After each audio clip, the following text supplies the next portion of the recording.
Welcome to another edition of the Legacy Warriors podcast. Yesterday, we broke down LFA 222, which is actually going down as I'm recording this podcast. But this one, we're focusing on Cage Warriors 196, which has taken absolute beatdown at the hands of the scale. And we've gone from about 10 fights scheduled for this card to now 7.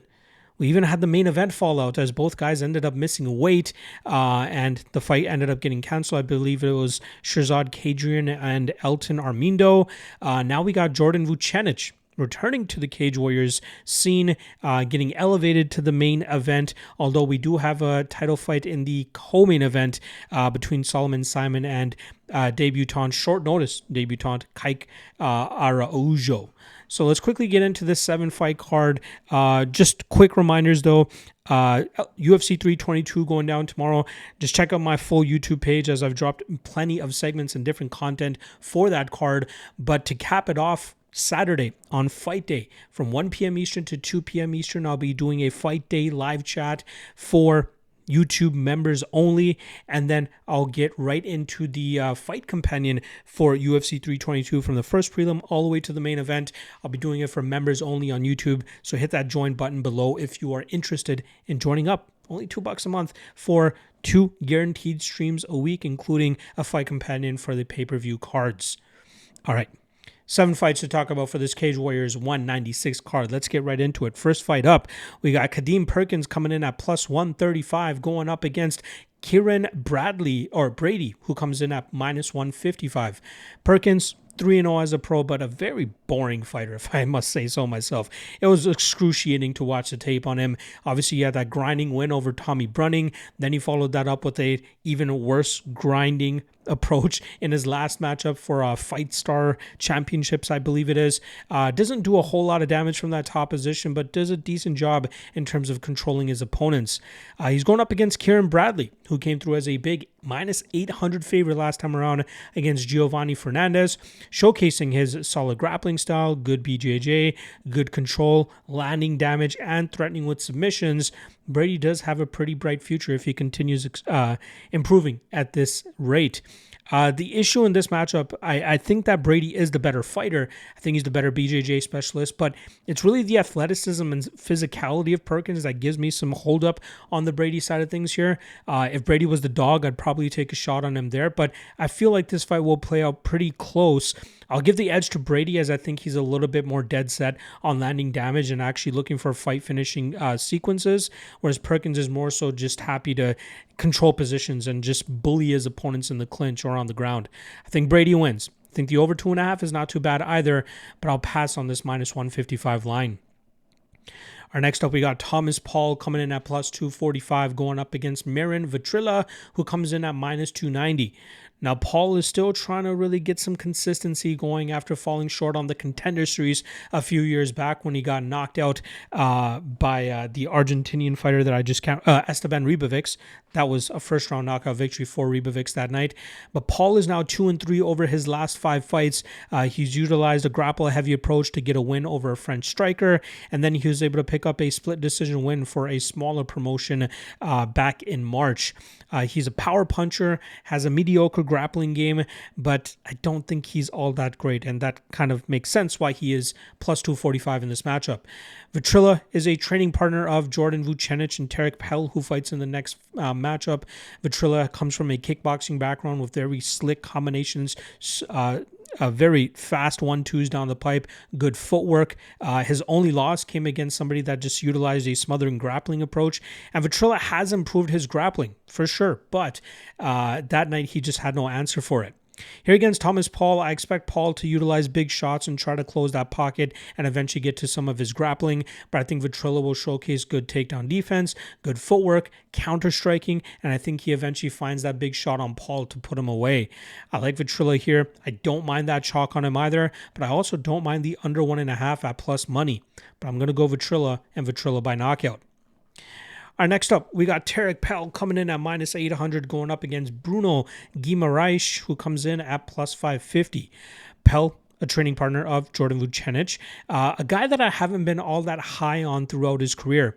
I was able to successfully fade him against Sean Frazier a couple fights back, but now I'm 0-2 in his last 2 fights, as he was able to finish Adam Shelley, and then he was able to get that win over Ermel Jafari, who is a guy I probably have been overrating in my eye. Pell used to be a grappler, then started relying on his knockouts or his striking, especially after that 22-second knockout win that he had against Michael Blair. But then I think in recent fights, he's realized if he goes back to his grappling, he will be a lot more effective.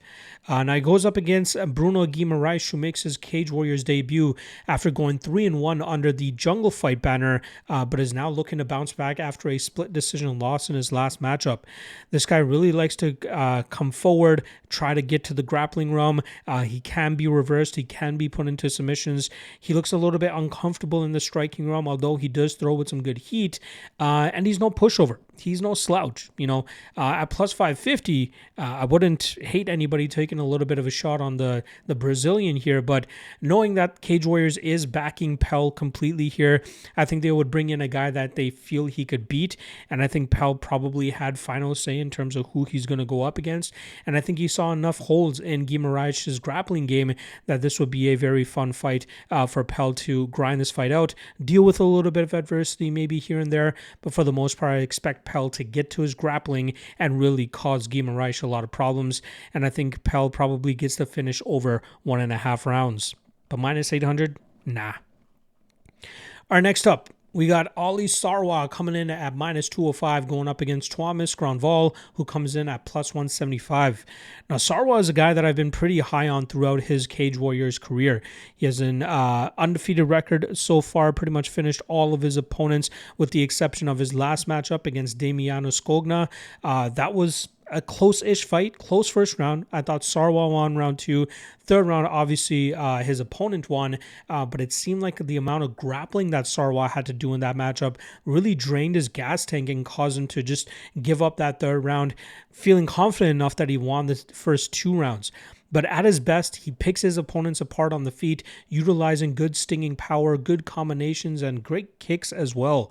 But it's really that grappling game that he's going to have to continue working on and be comfortable with if he hopes to get to the next level. Now, he's going up against a 13-9-1 Finnish veteran here in Thomas Gronvall, who has fought, a ton of different guys, from Dean Garnett to Kieran Clark. He's coming up short against the guys with notable names, but then he's going out there and squashing other guys.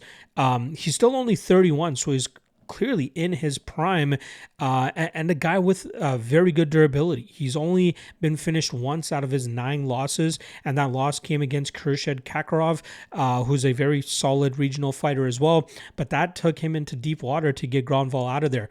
Gronvall scrambles well, has some decent jiu-jitsu and grappling. His striking, obviously, probably the weaker part of his game, but his ability to just take damage and still get to his game against most of his opponents is what is most impressive.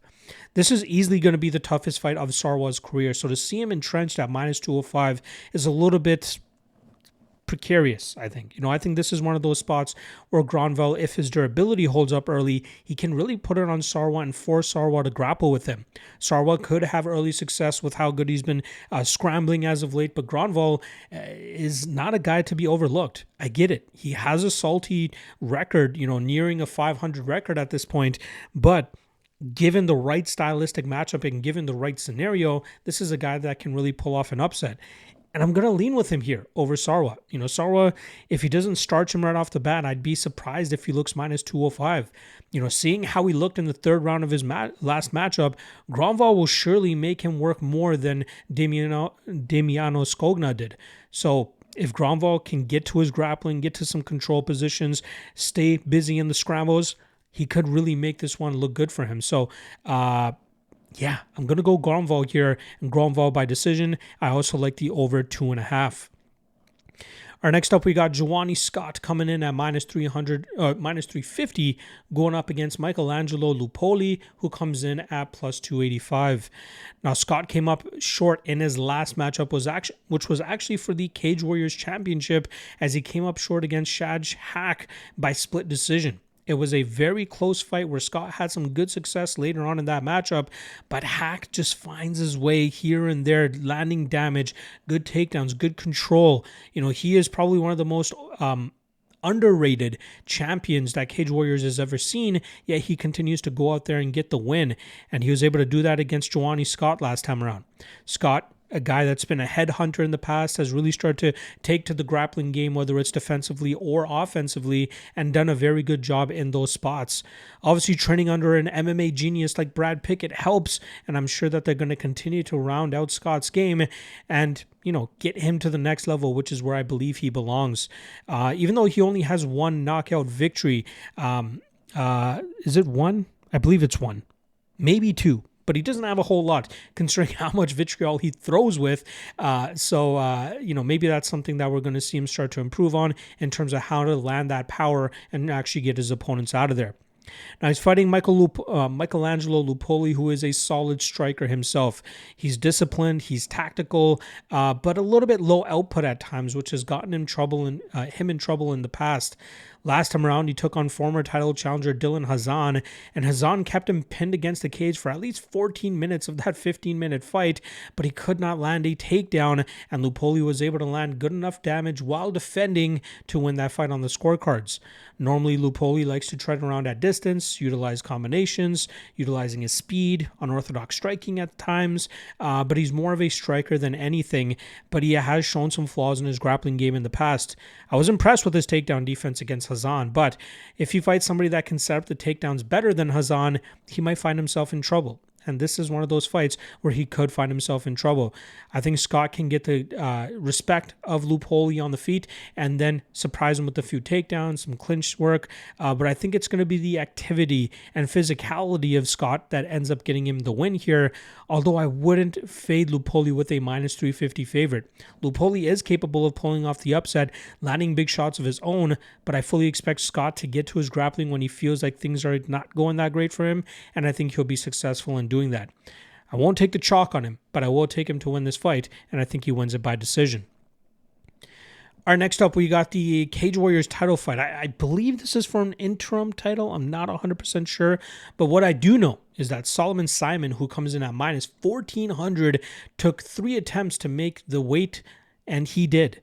But unfortunately, his opponent didn't. Kike Araujo, who comes in at plus 800, he missed weight. So if he wins this fight, he will not win the Cage Warriors title. I don't want to spend too much time on this. I do think Simon is just the better all-around fighter. Araujo has had some grappling success in some of his fights. He's riding a 5-fight winning streak, but he's only competed once in the last 2.5 years. His level of competition has been fairly low, but I think that Simon has all the answers here. I think he can either knock him out, grind him out on the ground, but I'm going to go with Simon landing that big shot and putting Araujo away, and I think he does it under 1.5 rounds, but that's not something I'd bet on in terms of the total, nor would I ever parlay minus 1,400 anyway. But I'm going to go Simon to win this fight by early knockout. All right, that brings us to the main event now, where we got Jordan Vucenic coming in at minus 700, going up against Pell Merjoev, who comes in at plus 500. Now, Vucenic went 0-2 in the UFC and quickly found himself without a job, and now returns to the Cage Warriors scene to try to build his way back to the big show. His first fight in the UFC was a short notice spot against Guram Kutateladze, and he had a very good first round, but he just couldn't capitalize in the second and thirds, and he ended up falling up short by decision. Then he went up against Chris Duncan, where he really couldn't get much to his game, as Duncan did a good job in terms of landing big shots and then getting to his guillotine, which he's caught a couple guys with now, and then forcing Vucenic to tap there. Normally, Vucenic is a pretty good grappler. That's where he's gotten the majority of his wins. I believe his 4-fight winning streak before coming to the UFC, all of them coming by finish. I believe pretty much all of them were by submission as well. But he's a very good submission specialist, especially when he can establish that top pressure and really start working on his opponents and breaking them down. His striking is also not that bad, but I think he primarily prefers to grapple more than anything. Now, Merjoev pulled off a big upset last time around as he handed Teddy Stringer the first defeat of his pro career and pulled off the upset as a plus 400 underdog. Merjoev pretty much got dominated in that first round as Stringer rode his back the entire time, threatened with a couple submission attempts, even landed some good ground and pound too. But when it came to the second round, it seemed like Stringer blew his gas tank and Merjoev was able to take advantage, sink in that ninja choke, and force the tap. Merjoev is a smothering grappler who loves to stay on, keep his foot on the gas and try to keep his opponents on their back and then muster up ground and pound finishes or even submissions. But I think he's taken too big of a step up here. I get it. He pulled off a big upset, but I don't think he's ready for the likes of Jordan Vucenic, who should do a good enough job in terms of putting Merjoev in those bad spots, similar to what Stringer was able to do, and I think that would lead to an early submission win for Vucenic. I like the under 1.5, minus 700, probably the limit of what I would parlay somebody at, but I think that this is Vucenic's fight through and through, and I think he gets that early finish, and the under 1.5 around minus 130 is not too bad. There you guys go. Cage Warriors 196 breakdowns. I don't have a whole lot of action on this card, considering there's only 7 fights and the majority of them are too chalky to bet on. But if you do want to check out what I've been playing or what I played for this card, make sure you guys check out the MMA LOT and Patreon page. I'll have it linked in the comment section below. Otherwise, good luck on your action, and I'll see you guys Saturday if you hop on the YouTube members only, and I'll see you guys for the fight companion there. All right, good luck on your action. I'll see you guys hopefully tomorrow. Otherwise, I'll see you Monday. Peace.